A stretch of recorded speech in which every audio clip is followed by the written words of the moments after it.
Okay, good morning பிள்ளைகள். கதைக்கிற விளங்குதா? அபிநயா எந்த பேட்ச்? அபிநயா நான் 24 repeat batch. 24 repeat batch. Fathima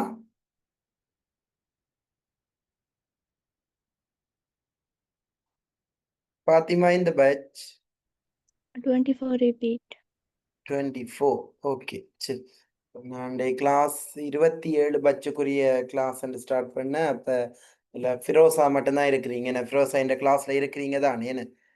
okay, சரி.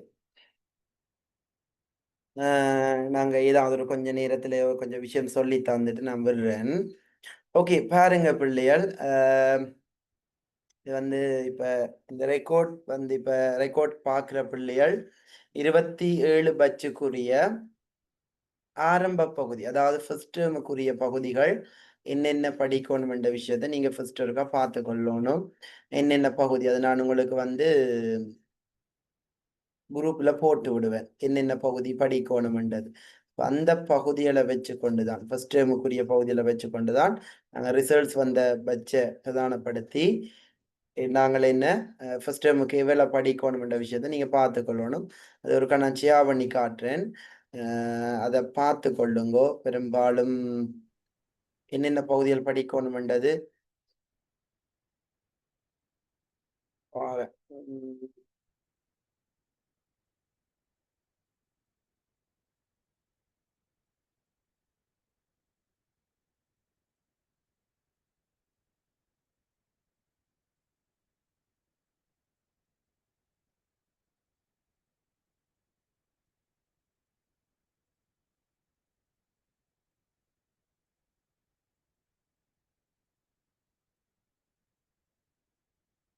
பிறகு ஜாயிண்ட் ஆகிருக்க பிள்ளை.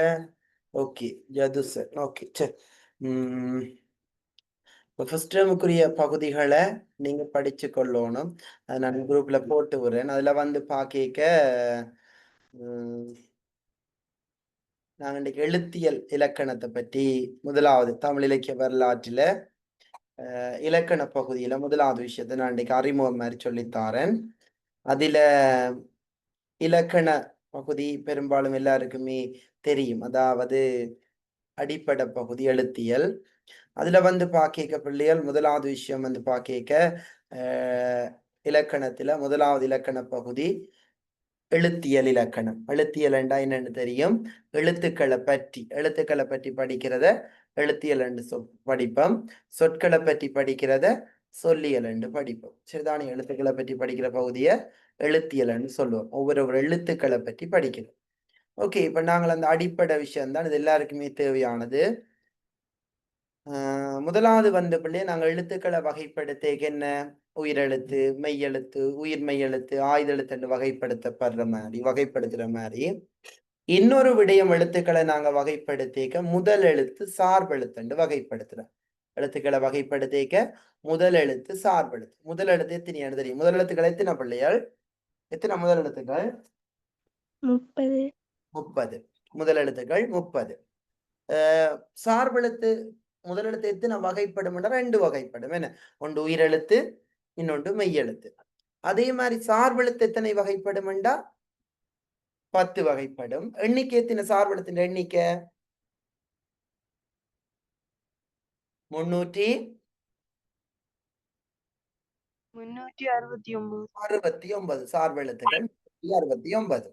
சார்பெழுத்துக்கள்ல நாங்க முதலாவது சார்பெழுத்து இந்த உயிர்மெய் எழுத்துக்கள் பற்றி பார்ப்போம். உயிர்மெய் எழுத்துக்கள் எல்லாருக்குமே உயிர்மெய் எழுத்துக்கள் எத்தனை என்று தெரியும். எப்படி உயிர்மெய் எழுத்துக்கள் உருவாகிறது என்று தெரியும். சரிதானே பிள்ளையர்? உயிர்மெய் எழுத்துக்கள் எத்தனை? எப்படி உருவாகுது உயிர்மெய் எழுத்துக்கள்?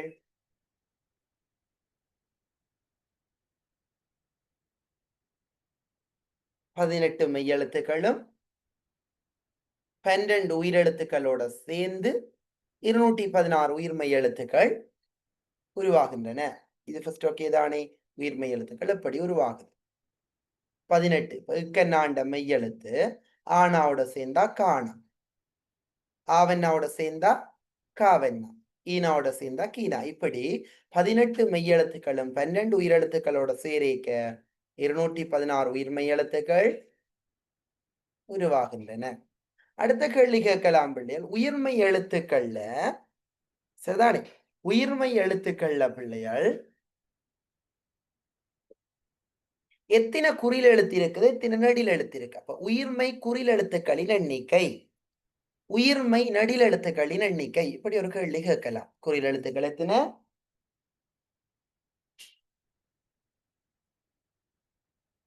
நெடில் எழுத்துக்கள் எத்தனை? அப்ப உயிர்மெய் எழுத்துக்கள் உங்களுக்கு தெரியும் 18 தர 12 216. அப்ப 216 எழுத்துக்களுக்கு குறில் எழுத்தும் இருக்குது, நெடில் எழுத்தும் இருக்குது. இப்ப காணா, காவென்னா, கீனா, கீ என்னான்னு சொல்லிக்க அந்த காணா வரிசைக்கு எத்தனை குறில் எழுத்து வரும் பிள்ளைகள்? காணா வரிசைக்கு எத்தனை குறில் எழுத்து? காணா வரிசைக்கு காணா காவனான்னு சொல்லிக்க எத்தனை குறில் எழுத்து வரும் பிள்ளைகள்? காணா குறிலா நடிலா?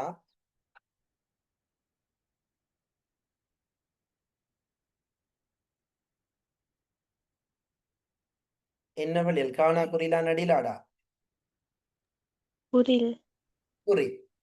அப்ப காணா வரிசைக்கு மொத்தம் எத்தனை குறில் எழுத்துக்கள் இருக்குது? காணா வரிசைக்கு எத்தனை குறில் எழுத்து வரும்? காணா குறில் எழுத்து, வேற என்ன குறில் எழுத்து இருக்குது?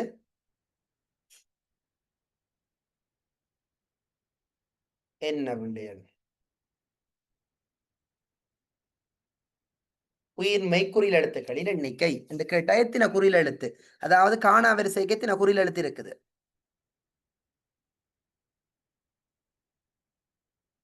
என்ன பிள்ளைகள், காணா வரிசை கொண்டு காணா குறில் எழுத்து. அடுத்தது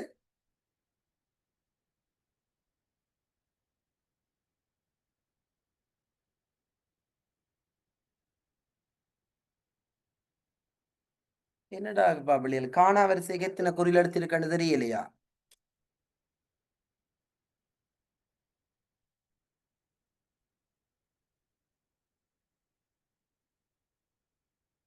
பிரோசா,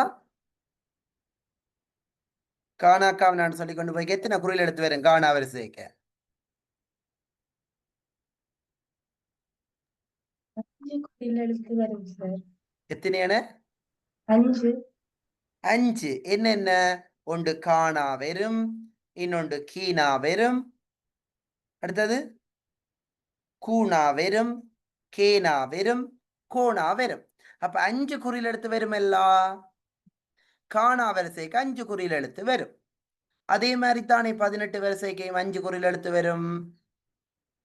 சாணா வரிசைக்குன்னா சாணா, சீனா, சூனா, சேனா, சோனா. அப்படி 18 வரிசைக்கு 5 குறில் படி வந்தா உயிர்மை குறில் எழுத்துக்களின் எண்ணிக்கை எத்தனை? 18 தர 18 தர 5. 5 எத்தனை? அப்ப உயிர்மை குறில் 90. 90. அப்ப உயிர்மை நடில் எத்தனை? 18 தர எத்தனை? 7. 7. 18 தர 7. 18 தர 7 எத்தனை? 126. 126. அப்ப கேள்வி என்ன? உயிர்மை குறில் எடுத்து எத்தனை? உயிர்மை குறில் 90, உயிர்மை நடில் 126. 126. இதான் கேள்வி பிள்ளை. அப்ப அடுத்த கேள்வி, உயிர்மை எழுத்துக்களின் மாத்திரை எத்தனை என்று கேட்டா உயிர்மை எழுத்துக்கள் எல்லாத்துக்கும் ஒரே வகையான மாத்திரை வருமோ? இல்ல. உயிர்மை குறிலுக்கு எத்தனை மாத்திரை? உயிர்மை குறிலன்னு சொல்லலாம், அல்லது உயிர்மை குற்றெழுத்து. குற்றெழுத்துக்கு எத்தனை மாத்திரை? குறில் எழுத்துக்கு ഒരു മാത്രേ. நெடில் எழுத்துக்கு எத்தனை மாத்திரை? 2 മാത്രേ. 2 மாத்திரை. இதான் பிள்ளை விஷயம். உயிர்மை குறிலுக்கு ஒரு மாத்திரை, உயிர்மை நடிலுக்கு 2 மாத்திரை.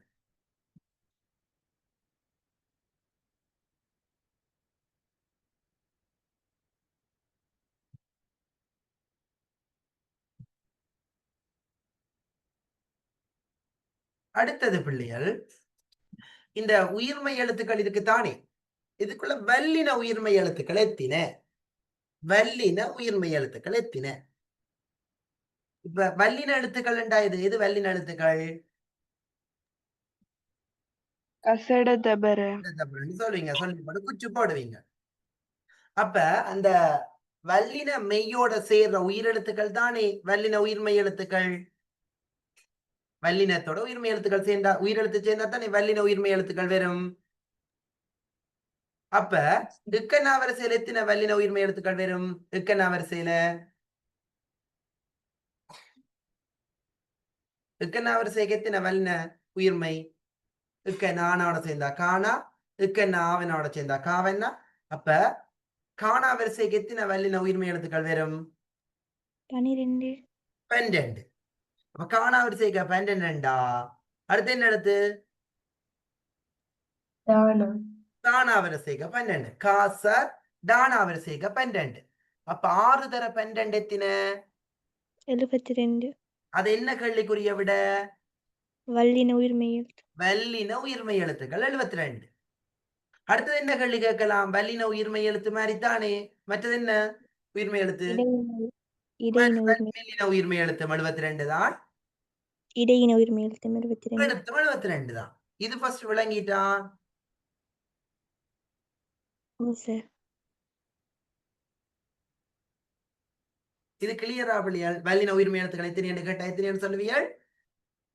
72. எப்படி 72 வருது. நீங்க அதை 72 என்ன எழுத்துன்னு கேட்டா என்ன சொல்லுங்க. காணா காவன்னா 12, சானா சாவன்னா 12, க ச டானா வரிசையில 12, காணா வரிசையில 12, பானா வரிசையில 12, ராணா வரிசையில 12. இப்ப 12 தர 6 எத்தின 72. அதுக்கு என்ன கேள்வி. வல்லின உயிர்மெய் எழுத்துக்களும் 72 தான். மெல்லின உயிர்மெய் எழுத்துக்களும் 72 தான். இடையின உயிர்மெய் எழுத்துக்களும் 72 தான். இப்ப இன்னொரு கேள்வி கேட்கிறாங்க. யாருக்கு அவ்வளவு சொல்லுங்க. இன்னொரு கேள்வி கேட்கிறாங்க. வல்லின உயிர்மெய் எழுத்துக்களுக்குல குறிலெத்தின நெடிலெத்தின. வல்லின உயிர்மெய் எழுத்துக்கள் எத்தின மொத்தம் சொன்னாங்க. 72 சொன்னாங்க தானே. அந்த 72க்கு குறில் எத்தினியண்டா. காணா காவன வரிசைக்கு எத்தனை குறில் வரும். காணா காவன வரிசைக்கு எத்தனை குறில் வரும்.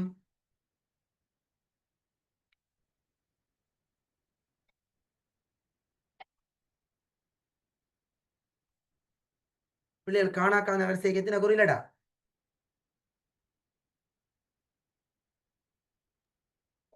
குரல் எத்தனை குறில் என்ன.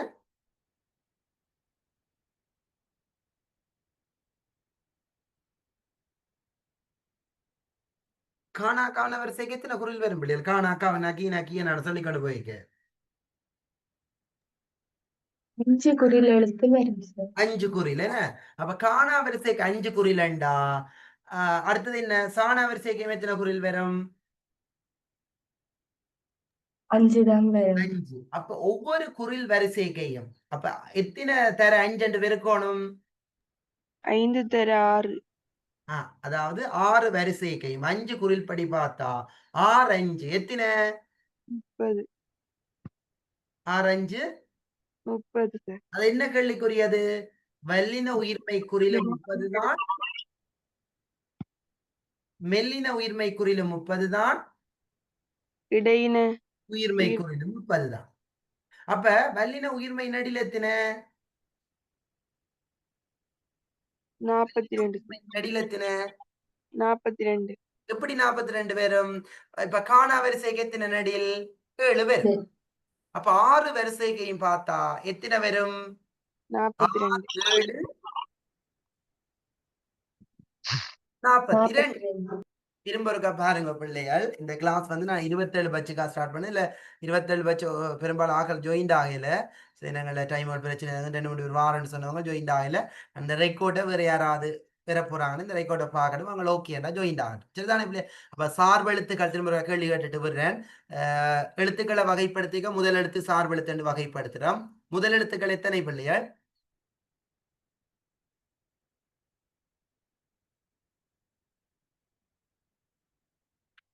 என்ன பிள்ளைகள் கதைக்காம இருக்கிறீங்க? முதல் எழுத்துக்கள் எத்தனைடாப்பா?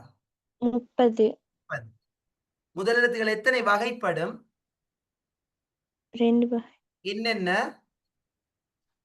உயிரெழுத்து மெய்யெழுத்து. முதல் எழுத்துக்கள் முதல் எழுத்து இது 30, 2 வகைப்படும், உயிரெழுத்து மெய்யெழுத்து, மொத்தம் 30. சார்பெழுத்துக்கள் எத்தனை வகைப்படும்? 10 வகை. எண்ணிக்கை எத்தனை? 369. 9. சார்பெழுத்துக்கள்ல முதலாவது எது? உயிர் மெய்யெழுத்து. உயிர்மெய் எழுத்து எப்படி உருவாகிறது? 12 உயிரெழுத்துக்களும் 18 மெய்யெழுத்துக்களும் சேர்த்து. மாத்தி சொல்லுங்க. 18 மெய்யெழுத்துக்களோட 12 உயிரெழுத்துக்களும் சேரிக்க எத்தனை எழுத்து வருது? 216. 16 எழுத்துக்கள் வருது. அந்த 216 உயிர்மெய் எழுத்துக்களுக்கு அடுத்த கேள்வி, எத்தனை குறில் இருக்குது, எத்தனை நெடில் இருக்குது? எத்தனை குறில்? 216 உயிர்மெய்கள் எத்தனை குறில், எத்தனை நெடில்?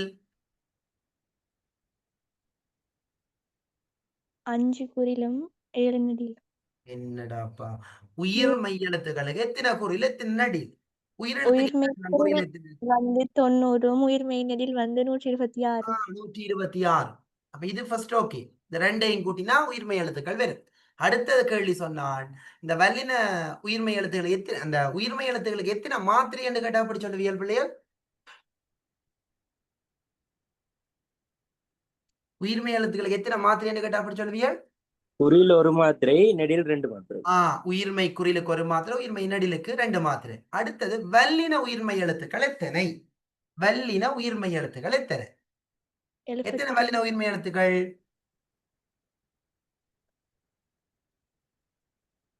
72. 72. வல்லின உயிர்மெய் எழுத்துக்களும் 72 தான், மெல்லின உயிர்மெய் எழுத்துக்களும் 72 தான், இடையின உயிர்மெய் எழுத்துக்களும் 72 தான். அடுத்த கேள்வி, வல்லின உயிர்மெய் குறில் எத்தனை என்று கேட்டா எத்தனை? 30. 30. வல்லின உயிர்மெய் குறியிலும் 30 தான், மெல்லின உயிர்மெய் குறியிலும் 30 தான், இடையின உயிர்மெய் குறியிலும் 30 தான். அடுத்தது நெடில் எத்தனை? வல்லின உயிர்மெய் நெடில் எத்தனை என்று கேட்டா 42. 42. ஓகே, நான் ஒரு கேள்வி கேட்கிறேன். இதுல இந்த இலக்கண கேள்விலாம் ஒன்று வந்திருக்குது ஃபைனல்ல. இதுல நான் கேட்கிற கேள்விக்கு விட தெரிஞ்சாங்க டிக் பண்ணுங்க, சொல்லாதீங்க. சரியா பிள்ளைகள்?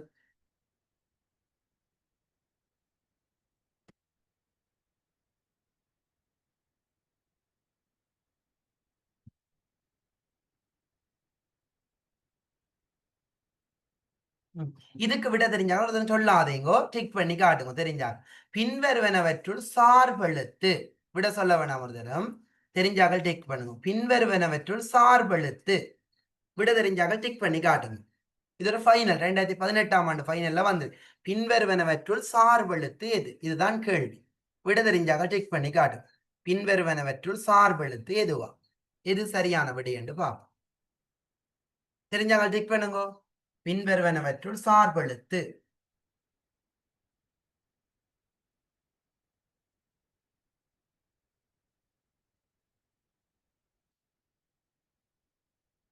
என்னடா பையன் இவ்வளவு சுணக்கம் டப்பண்டு டிக் பண்றதுக்கு இவ்வளவு டிலே? தெரிஞ்சாக டிக் பண்ணுங்க. விட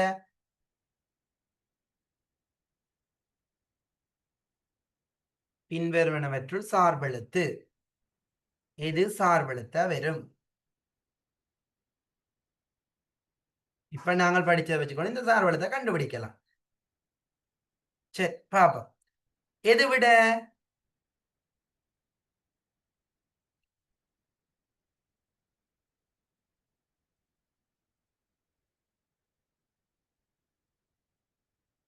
என்னடா படிச்சா அப்புறம் சொல்ல தெரியாது. சார்பெழுத்துல வாரது எது? எது சார்பெழுத்துக்கு வராது? இதடா இது வரைக்கும் படிச்சதை வச்சுக்கொண்டு பாக்க சார்பெழுத்துக்கு வராதுன்னு சொன்னான். உயிரெழுத்தும் மெய்யெழுத்தும் வராது. உயிரெழுத்தும் மெய்யெழுத்தும் அல்லாத எழுத்து எது இங்க விடையா இருக்குது? உயிர்மெய் எழுத்துக்கள்ல சார்பெழுத்து எது அப்ப இதுல நிக்குது விடையா? இதுல 4வது.